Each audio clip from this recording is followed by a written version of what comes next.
بسم الله الرحمن الرحيم ياسين والقرآن الحكيم إنك لمن المرسلين على صراط مستقيم تنزيل العزيز الرحيم لتنذر قوما ما أنذر آباؤهم فهم غافلون لقد حق القول على أكثرهم فهم لا يؤمنون إنا جعلنا في أعناقهم أغلالا فهي إلى الأذقان فهم مطمحون وجعلنا من بين أيديهم سدا ومن خلفهم سدا فأغشيناهم فهم لا يبصرون وسواء عليهم أأنذرتهم أم لم تنذرهم لا يؤمنون إنما تنذر من اتبع الذكر وخشي الرحمن بالغيب فبشره بمغفرة وأجر كريم إنا نحن نحيي الموتى ونكتب ما قدموا وآثارهم وكل شيء أحصيناه في إمام مبين واضرب لهم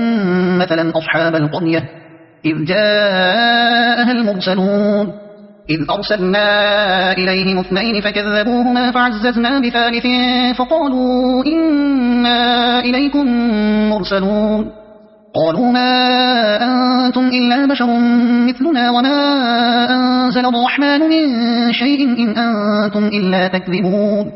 قالوا ربنا يعلم إنا إليكم لمرسلون وما علينا إلا البلاغ المبين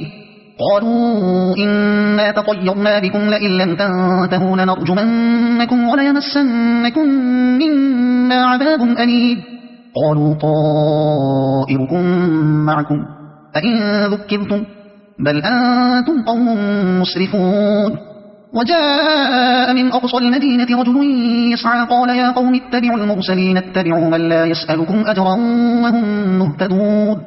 وما لي لا أعبد الذي فطرني وإليه ترجعون أأتخذ من دونه آلهة إن يردني الرحمن بضر لا تغن عني شفاعتهم شيئا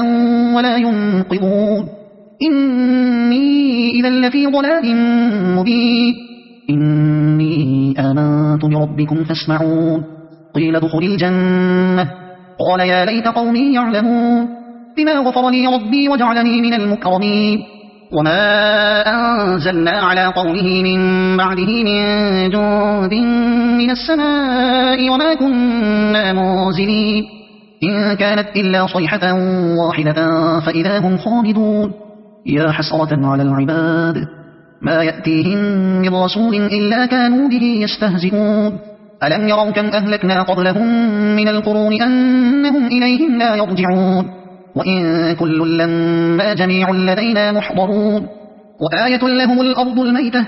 أحييناها وأخرجنا منها حبا فمنه يأكلون